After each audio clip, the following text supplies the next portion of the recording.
کیونکہ وقت قلیل ہے، زیادہ گفتگو کرنا چاہتا ہوں، اس لیے آپ نے چند لمحات توجہ کرنی ہے۔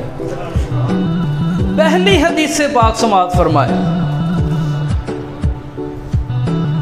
دل چ نبی دی آل دا بغض ہووے، بندہ بیت اللہ دے لاگے بھی مر جائے سیدھا جہنم تے جائے گا۔ واللہ، اللہ کی قسم، دل کے اندر حضور کی آل کی دشمنی ہو، بندہ مقام ابراہیم کے قریب مر جائے سیدھا جہنم میں جائے گا۔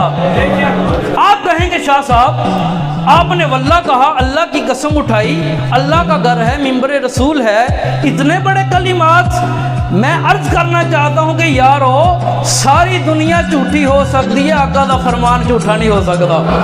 ہمارے آقا، ہمارے مولا، فخر آدم و بنی آدم، احمد مصطفیٰ، آقا کریم فرماتے ہیں پیارے صحابہ، بندے نے روزہ رکھیا ہوئے، آواز آ رہی بھئی، بندے نے روزہ رکھیا ہوئے تے بیت اللہ دے قریب ہوئے، مقام ابراہیم دے لاگے ہوئے،